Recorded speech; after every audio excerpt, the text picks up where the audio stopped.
छत्रपती संभाजी महाराज हे धर्मवीर की स्वराज्य रक्षक।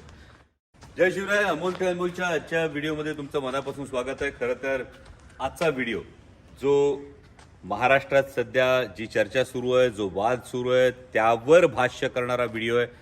छत्रपती संभाजी महाराज हे धर्मवीर की स्वराज्य रक्षक। मला अनेकांनी सल्ला दिला, अनेकांनी ही मागणी केली की यावर मी भाष्य करायला हवं, यावर मी बोलायला हवं। अनेकांनी अशी अपेक्षा व्यक्त केली, अनेकांनी असा सल्लाही दिला की कशाला आपल्याला याच्यामध्ये बोलायचं आहे। छत्रपती संभाजी महाराजांचा जो तर्कशुद्ध इतिहास आहे, जो खरा इतिहास आहे, तो मालिकेच्या द्वारे असेल, शिवपुत्र संभाजी महानाट्याच्या द्वारे असेल, मांडण्याचं काम तुम्ही करताय। आणि हे करत असताना यावर नेमकं बोलण्याचं कारण आहे का, यावर नेमके बोलण्याची गरज आहे का? मी प्रामाणिकपणे सांगू इच्छितो की हा व्हिडिओ पूर्णपणे अराजकीय आहे।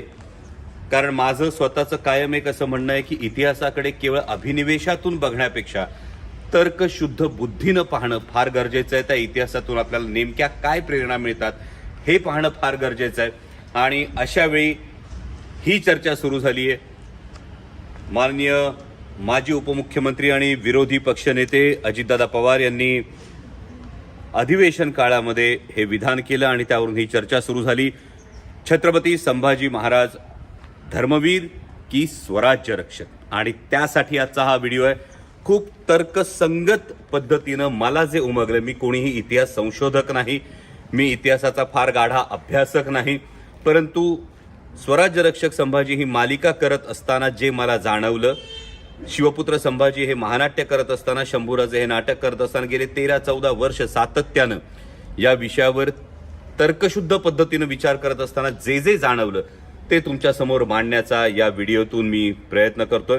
आणि पहिल्यापासून आपण याचा विचार करू, जे मी कायम असं म्हणतो की इतिहासाचा तर्कशुद्ध बुद्धीनं विचार करायला हवा। जर आपण याचा विचार केला तर छत्रपती संभाजी महाराजांविषयी अनेकांनी अनेक गोष्टी लिहून ठेवल्या। या अनेक गोष्टी लिहून ठेवत असताना सुरुवातीला छत्रपती संभाजी महाराज धर्मवीर ठरतात का, या अँगलचा आपण विचार करू। जर आपण शंभूराजांनीच लिहिलेला बुधभूषण हा ग्रंथ पाहिला तर या बुधभूषण ग्रंथामध्ये छत्रपती संभाजी महाराजांनी धर्माची फार उत्तम चिकित्सा केलेली, त्यावर काही श्लोक त्यांनी नक्कीच रचलेले आहेत। हे करत असताना छत्रपती शिवाजी महाराजांनी जो एक दंडक घालून दिला होता, एक फार महत्त्वाचा दंडक घालून दिला होता, तो म्हणजे माणूस हा धर्मासाठी नाही तर धर्म हा माणसासाठी आहे। आणि त्यामुळे लोककल्याण हे स्वराज्याचं मूळ ध्येय होतं, हा मूळ गाभा होता। आणि असं करत असताना मग जबरदस्तीनं ज्यांचं धर्मांतर झालं त्यांचं शुद्धीकरण करून घेऊन त्यांना पुन्हा हिंदू धर्मात घेणं, म्हणजे आपल्या सगळ्यांना माहीत असलेलं उदाहरण हे सरसेनापती नेताजीराव पालकरांचं उदाहरण आहे। त्यांना पुन्हा छत्रपती शिवाजी महाराजांनी शुद्धीकरण करून पुन्हा त्यांचं हिंदू धर्मात त्यांचं स्वागत केलं होतं। ही गोष्ट आपल्या समोर आहे। आणि असं असताना छत्रपती संभाजी महाराजांनी कायम हा कित्ता गिरवला। एवढंच नाही तर छत्रपती पद धारण केल्यानंतर छत्रपती संभाजी महाराजांनी जबरदस्तीनं घडवून आणलेल्या धर्मांतरावर सुद्धा बंदी आणली होती। इतकंच नाही तर धर्माविषयक ज्या ज्या गोष्टी होत्या, म्हणजे छत्रपती संभाजी महाराजांचा जो वकूब होता, छत्रपती संभाजी महाराजांचं जे प्रभुत्व होतं वेगवेगळ्या भाषांवर, संस्कृत भाषेवर सुद्धा त्यांचं प्रकांड पांडित्य होतं आणि ते पांडित्य आपल्याला बुधभूषणमध्ये दिसतं। मग असं असताना धर्मवीर ही उपाधी त्यांना का लागली? तर धर्मवीर ही उपाधी लागत असताना अनेकांचं असं म्हणणं आहे की छत्रपती संभाजी महाराजांनी धर्मासाठी बलिदान दिलं। आता धर्मासाठी बलिदान दिलं या गोष्टीचा जर आपण चिकित्सक पद्धतीनं विचार केला तर तत्कालीन जे पुरावे आहेत, म्हणजे कायम इतिहासामध्ये काही अस्सल साधनं असतात, काही उत्तरकालीन पुरावे असतात। आता यातलं अस्सल साधनं जर आपण बघितली तर यामधले काही इतिहासकार आहेत, म्हणजे खाफी खान आहे, ईश्वरदास नागर आहे, भीमसेन सक्सेना आहे आणि त्याचबरोबर साकी मुस्तैद खान आहे। हे चारही इतिहासकार यांनी जे काही लिहून ठेवलंय, हे लिहून ठेवलेलं जे आहे, जे पुरावे उपलब्ध आहेत, समकालीन पुरावे उपलब्ध आहेत, या समकालीन पुराव्यांमध्ये असं स्पष्टपणे लिहिलेलं आहे की औरंगजेब बादशाहनं शंभूराजांना बंदी बनवल्यानंतर, शंभूराजांना दग्यानं कैद केल्यानंतर दोनच महत्त्वाचे प्रश्न विचारले आणि हे प्रश्न होते स्वराज्याचा खजिना कुठे आहे आणि दुसरा प्रश्न होता औरंगजेबाची कोण कोण लोक हे संभाजीराजांना सामील आहेत, हे दोनच प्रश्न हे औरंगजेबाने विचारले असं हे चारही इतिहासकार त्यांच्या लिखाणामध्ये हे नमूद करतात. आणि त्यामुळे जबरदस्तीनं धर्मांतर करण्याला संभाजीराजांनी नकार दिला या गोष्टीला समकालीन पुराव्यांमध्ये कुठेही आधार मिळत नाही. दुसरी फार महत्त्वाची गोष्ट होते की ही केवळ सत्ता वर्चस्वाची लढाई होती की ही धर्मयुद्ध होतं. जर हे धर्मयुद्ध असेल तर आपण पाहिलं तर एक फार महत्त्वाची गोष्ट समोर येते की याच औरंगजेब बादशाहनं आदिलशाही नेस्तनाबूत केली, कुतुबशाही नेस्तनाबूत केली. याच औरंगजेब बादशाहनं सख्या जन्मदात्या आपल्या बापाला हाल करून मारलं, सख्या भावांची याने कत्तल केली. आणि त्यामुळे हे धर्मयुद्ध असण्यापेक्षा जास्त महत्त्वाचं लॉजिकली जे दिसतं ते म्हणजे ही सत्ता वर्चस्वाची लढाई होती. आणि काबूल ते बंगाल सल्तनत असणाऱ्या औरंगजेबाला 8-9 वर्ष अक्षरशः या दख्खनमध्ये फरफटवलं होतं छत्रपती संभाजी महाराजांनी. आणि त्यामुळे हे धर्मयुद्ध होत नाही. मग औरंगजेबाचा जो एक बुरखा होता, औरंगजेबाचं सातत्यानं जे धर्माविषयक एक गोष्ट होती, म्हणजे डॉक्टर जयसिंगराव पवार याविषयी लिहितात. डॉक्टर जयसिंगराव पवार इतके मोठे अभ्यासक आहेत, ते म्हणतात की ही शक्यता नाकारता येत नाही, पण ही शक्यता नाकारता येत नाही असं ते म्हणतात. आणि त्याबरोबर जी उत्तरकालीन जी साधनं आहेत, म्हणजे त्यामधली 2 महत्त्वाची साधनं येतात, ती म्हणजे सभासदाची बखर येते आणि मल्हार रामराव चिटणीसांची बखर येते. आता चिटणीसांच्या बखरीमध्ये अनेक गोष्टी अशा लिहिल्या गेल्या, अनेक गोष्टी रंगवल्या गेल्या. याला सुद्धा एक मानवी भावभावना कारणीभूत आहे. ते म्हणजे कटकऱ्यांना जे हत्तीच्या पायी दिलं छत्रपती संभाजी महाराजांनी, ज्यांनी संभाजी महाराजांना जीवे मारण्याचा कट केला आणि ही शिक्षा म्हणून जे कटकऱ्यांना हत्तीच्या पायी दिलं, त्यामध्ये मल्हार रामराव चिटणीसांचा पणजोबा म्हणजेच बाळाजी अवजी चिटणीस आणि आजोबा अवजी चिटणीस हे दोघेही हत्तीच्या पायी दिले गेले होते.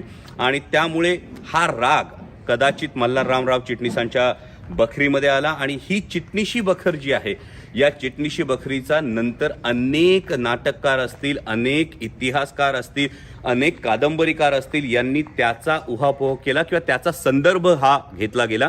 आणि मग ही कवी कल्पना समोर आली. याच पद्धतीची एक दुसरी कवी कल्पना सातत्यानं आपल्याला दिसते, ती म्हणजे एक जर आपण स्वतःला हा जर एक हे लॉजिक लावलं तर एका कर्तृत्ववान पित्याचा नाकर्ता मुलगा हे चित्र कादंबरीच्या दृष्टीनं किंवा काव्य कल्पनेच्या दृष्टीनं हे फार सोबर आहे. आपल्यालाही गॉसिप करायला आवडतं. त्या पद्धतीनं कदाचित हे गॉसिप होतं का, त्या पद्धतीनं हे होतं का. त्यामुळे बाकी जे संदर्भ आता सोशल मीडियावर काही संदर्भ येतात, म्हणजे स्वातंत्र्यवीर सावरकरांच्या लिखाणातले काही संदर्भ येत आहेत, गोळवलकर गुरुजींच्या संदर्भातले काही हे येत आहेत, पण यामध्ये किंवा काही जण अगदी राम गणेश गडकरींसारख्या मोठ्या नाटककाराचा सुद्धा संदर्भ देत आहेत. पण या सगळ्या संदर्भांमध्ये संपूर्णपणे त्यांचा दोष आहे का, की तत्कालीन त्यांना जी उपलब्ध साधनं होती त्यानुसार त्यांनी हे मांडण्याचा प्रयत्न केला. यामध्ये नक्कीच एक जागा राहते, यामध्ये नक्कीच एक गॅप हा राहतो. नंतरच्या काळामध्ये जे सातत्यानं संशोधन केलं, म्हणजे अनेक मोठे लेखक आहेत, सेतू माधवराव पगडी असतील, वासी बेंद्रे असतील, डॉक्टर जयसिंगराव पवार स्वतः असतील, डॉक्टर कमल गोखले असतील, अशा अनेक लेखकांनी छत्रपती संभाजी महाराजांचं जाज्वल्य चरित्र हे समोर आणलं. आणि असं आणत असताना माझं जे प्रामाणिक मत आहे, जे मला असं वाटतं, ते म्हणजे या सगळ्या आधीच्या लेखनामध्ये एक गोष्ट अशी आपल्याला सदर दिसते की छत्रपती संभाजी महाराज हे बदफैली होते, त्यांची प्रतिमा ही मलिन करण्यात आली, पण त्यांनी धर्मासाठी बलिदान दिलं हे मांडलं गेलं. जेव्हा ही संकल्पना येते ना, तेव्हा ही संकल्पना केवळ छत्रपती संभाजी महाराजांचे जे शेवटचे दिवस होते, त्यांना कैद केल्यानंतरच्या त्यांच्या असीम बलिदानापर्यंतचा जो काळ होता, एवढ्यापुरतंच मर्यादित ठेवतं. जर आपण केवळ धर्मवीर ही बिरुदावली छत्रपती संभाजी महाराजांना लावली तर, पण त्यापेक्षा स्वराज्य रक्षक ही बिरुदावली खूप जास्त व्यापक ठरते. कारण स्वराज्य रक्षक या बिरुदावलीमध्ये ज्या छत्रपती संभाजी महाराजांनी अवघ्या 9व्या वर्षापासून स्वराज्यासाठी त्याग केला, बिरझाराजे जयसिंगाच्या गोटात ओलीस राहिले, त्यानंतर छत्रपती शिवाजी महाराज सुखरूप यावे म्हणून मथुरेला छत्रपती संभाजी महाराज, म्हणजे अवघ्या 9-10 वर्षाचे शंभूराजे हे मथुरेत राहतात. त्यानंतर पुन्हा मुघलांशी महाराजांनी तह केल्यानंतर तत्कालीन औरंगाबादेला, म्हणजे आत्ताच्या छत्रपती संभाजीनगरला पुन्हा संभाजीराजे हे शहजादा मुअज्जमकडे थांबले आणि छत्रपती शिवाजी महाराजांच्या देहावसनानंतर अत्यंत शौर्यानं एकाच वेळी 5-5 आघाड्यांवर पंजेफाड करत छत्रपती संभाजी महाराजांनी स्वराज्य राखलं. त्यामुळे केवळ धर्म म्हणण्यापेक्षा तत्कालीन इतिहासाचा जर आपण धांडोळा घेतला, तत्कालीन इतिहासाचा तर्कशुद्ध बुद्धीनं विचार केला, तर देव, देश आणि धर्म या तीनही गोष्टींचा जो परिपाक होता तो म्हणजे स्वराज्य होतं.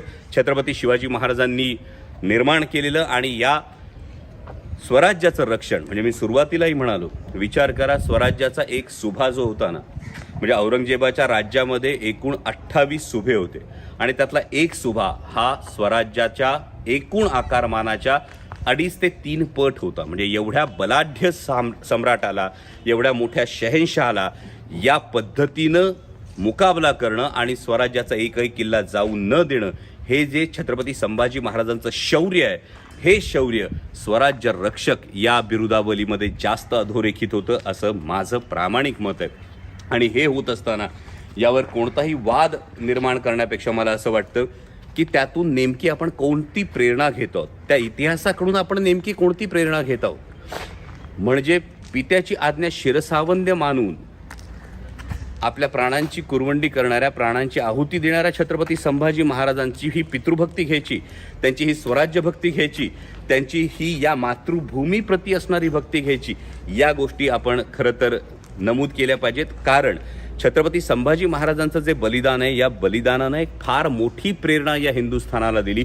आणि ती प्रेरणा होती की छत्रपती संभाजी महाराजांच्या बलिदानानंतर 18 वर्ष सर्वसामान्य रयत लढली. ज्या पद्धतीनं औरंगजेबानं छत्रपती संभाजी महाराजांची हत्या केली, त्याचा एक राग म्हणू शकतो, छत्रपती संभाजी महाराजांच्या बलिदानामुळे मिळालेली प्रेरणा म्हणू शकतो. 18 वर्ष सर्वसामान्य रयत लढली आणि काबूल ते बंगाल सल्तनत असलेल्या औरंगजेबाला परत स्वतःच्या राजधानीत जाता आलं नाही, परत स्वतःच्या राज्यात जाता आलं नाही. त्याची कबर या दख्खनमध्येच खोदली गेली. हा मराठ्यांचा सर्वोच्च पराक्रम आहे. आणि त्यामुळे केवळ धर्मासाठी बलिदान दिलं असं म्हणणं, हा मला असं वाटतं छत्रपती संभाजी महाराजांच्या जाज्वल्य चरित्रावर, छत्रपती संभाजी महाराजांच्या शौर्याचा हा पूर्णपणे न्याय देणं होत नाही. उलट स्वराज्य रक्षक या बिरुदावलीनं छत्रपती संभाजी महाराजांचं जे व्यापक कार्य होतं, या कार्याला फार मोठा न्याय दिला जातो. म्हणजे एकाच वेळी 16 भाषांवर असणारं त्यांचं प्रभुत्व असेल, नखशिखा, नायिकाभेद, 7 शतक, बुधभूषण असे 4 ग्रंथ लिहिणं असेल, एकाच वेळी 5 आघाड्यांवर मी कायम पंजेफाड म्हणतो, एकमेव राजा आहे ज्यानं परकीय सत्तेला सुद्धा गुडघे टेकायला भाग पाडलं होतं. म्हणजे छत्रपती संभाजी महाराजांची जी गोवा मोहीम होती, पोर्तुगीज जे इंग्रजांच्या पाठोपाठ जे फार मोठं राज्य होतं, या पोर्तुगीजांना दे माय धरणी ठाय करून ठेवणारे छत्रपती संभाजी महाराज होते. त्यामुळे जो हा स्वराज्याचा छावा होता, शिवसिंहाचा छावा होता, छत्रपती संभाजी महाराज होते, त्यांच्या कार्यकर्तृत्वाला खरा न्याय हा स्वराज्य रक्षक या बिरुदावलीमुळेच मिळू शकतो असं माझं प्रामाणिक मत आहे. यामध्ये कोणताही राजकीय हेतू नाही. पण जर आपण तर्कसंगत पद्धतीनं पाहिलं तर हे अवघड आहे. कारण अनेक वर्ष एक गोष्ट आपल्या मनावर बिंबवण्यात आलेली आहे. पण हा जो पण आहे की छत्रपती संभाजी महाराज असे होते, पण त्यांनी एवढंच केलं म्हणून ते एक प्रतीक, कदाचित उजव्या विचारसरणीच्या लोकांनी हे प्रतीक समोर आणलं असेल. हे धार्मिक प्रतीक म्हणून छत्रपती संभाजी महाराजांचं बलिदान समोर आणलेलं असू शकतं. परंतु जर तर्कशुद्ध पद्धतीनं समकालीन पुराव्यांचा जर विचार केला तर या सगळ्या गोष्टींतून माझ्या धाकल्या धन्यांसाठी, छत्रपती संभाजी महाराजांसाठी धर्मवीर या बिरुदावलीपेक्षाही स्वराज्य रक्षक ही बिरुदावली व्यापक ठरते. आणि आज योगायोग आहे की ज्या ठिकाणी स्वराज्य रक्षक संभाजी ही मालिका झाली, जिचं चित्रीकरण झालं, त्याच ठिकाणी उभं राहून हा व्हिडिओ करतोय. व्हिडिओ आवडला तर जरूर शेअर करा. आणि हो, यावर कोणत्याही राजकीय हेतूनं अकारण टीका टिप्पणी करण्यापेक्षा तर्कशुद्ध बुद्धीनं याचा विचार करा. तुमच्याकडे जर कुठलं समकालीन पुरावा असेल, अस्सल पुरावा असेल तर जरूर तो समोर आणा. पण समकालीन पुरावा हा त्या काळातल्या इतिहासकारांनी, त्या काळातल्या नोंदी ठेवणाऱ्या लोकांनी लिहिलेला असतो, त्याला समकालीन पुरावा म्हणतो. असा अस्सल पुरावा अजून तरी माझ्या वाचनात नाही. त्यामुळे माझं मत हे आहे की छत्रपती संभाजी महाराजांविषयी बिरुदावली लावत असताना धर्मवीर या बिरुदावलीपेक्षा स्वराज्य रक्षक ही बिरुदावली जास्त व्यापक आहे. या मातीसाठी, या मातृभूमीसाठी लढत असताना प्राणांची आहुती देऊन एक असीम प्रेरणा सर्वसामान्यांना लढण्यासाठी दिली असेल तर ती छत्रपती संभाजी महाराजांनी दिली. आणि म्हणून माझ्यासाठी छत्रपती संभाजी महाराज हे स्वराज्य रक्षक ही बिरुदावली त्यांना जास्त शोभून दिसते. धन्यवाद. जय शिवराय.